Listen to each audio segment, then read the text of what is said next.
En ma qualité de personnalité membre de l'Union sacrée de la nation, qui est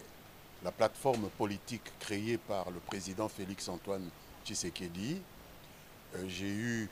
le plaisir d'être invité par celui qui l'a institué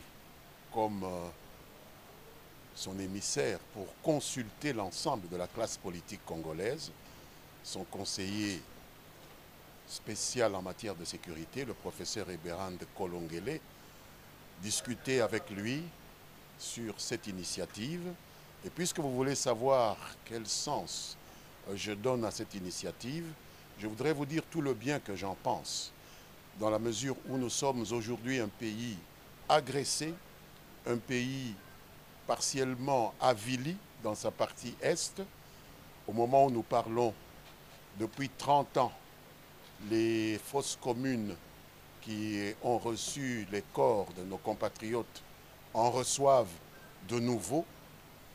D'autres Congolais qui sont en train d'être tués chaque jour, et peut-être même qu'au moment où nous parlons,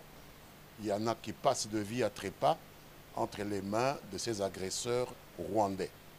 Donc le chef de l'État, qui est le garant de la sécurité et du bien-être de l'ensemble des plus de 100 millions de Congolais, avait le devoir d'appeler tous ses compatriotes à ce moment d'introspection. J'appelle ça de l'introspection, parce que nous devons savoir d'où nous viennent ces malheurs qui s'abattent sur nous de manière discontinue, on va dire depuis les 3 dernières décennies, mais pour quelqu'un qui connaît l'histoire du Congo comme moi, je peux dire que c'est depuis les années d'indépendance, puisque même celui que nous avions choisi comme premier ministre de ce pays et dont je suis un des élèves, Patrice Emery Lumumba, a été tué en 1960 et jusqu'à aujourd'hui, notre pays a toujours été au cœur des convoitises d'un certain nombre de vautours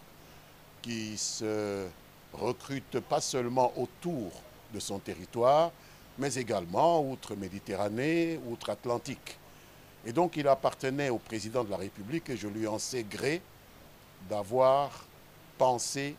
à regrouper tous les Congolais, quelle que soit leur philosophie politique, quelle que soit leur obédience, quelle que soit leur catégorie, qu'il s'agisse des hommes politiques et des femmes politiques, de la société civile, en ce compris les leaders religieux, à pouvoir se regrouper autour de lui par le canal de son envoyé, qui est son conseiller spécial, pour réfléchir aux voies et moyens de se doter d'une équipe gouvernementale capable de nous aider à répondre à ces défis sécuritaires et humanitaires totalement inacceptables du point de vue humain. Aujourd'hui, nous avons célébré le Génocoste, nous avons célébré l'ouverture d'un séminaire sur le Génocoste, mais ce génocide va se poursuivre si nous ne parvenons pas à entreprendre un sursaut qui concerne tout le monde, que ce soit ceux qui ont voté pour le président Félix-Antoine Tshisekedi, que ce soit ceux qui se sont décidés à voter pour ceux qui avaient décidé de se mettre contre lui. Aujourd'hui, c'est la nation qui est en danger.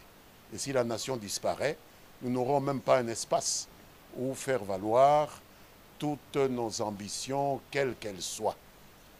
Ce pays est convoité à cause de ses immenses ressources. Je voudrais que tout le monde en prenne conscience.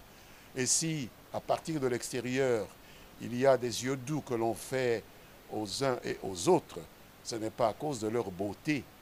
C'est simplement le souci de pouvoir les utiliser comme escalier pour pouvoir s'adjuger des espaces aussi lucratifs que contient le territoire de la République démocratique du Congo. C'est ainsi que je voudrais appeler tous mes compatriotes de la majorité comme de l'opposition,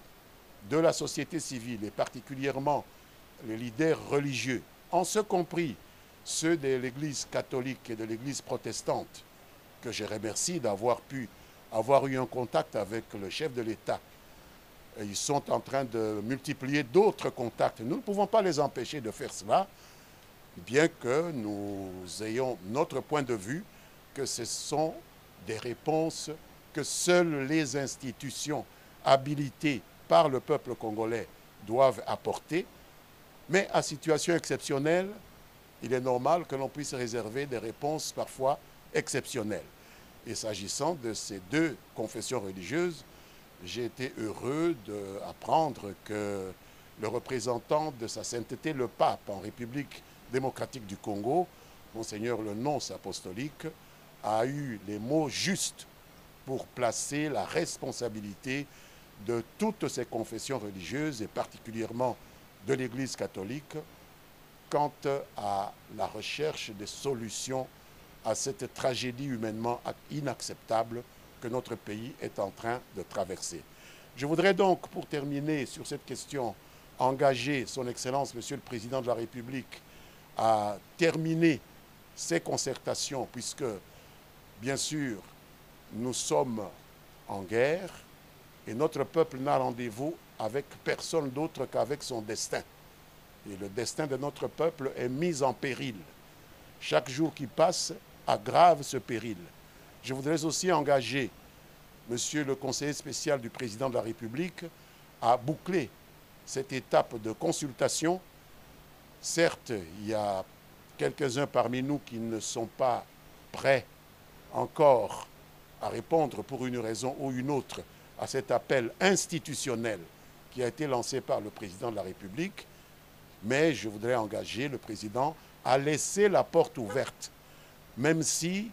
des réponses peuvent être apportées aux problèmes que nous avons par étapes.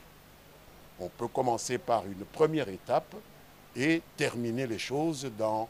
3, 4, 5 mois. Comme je l'ai dit, le Congo n'a rendez-vous avec personne qu'avec lui-même et avec son destin. Voilà ce que je peux dire pour répondre à votre question.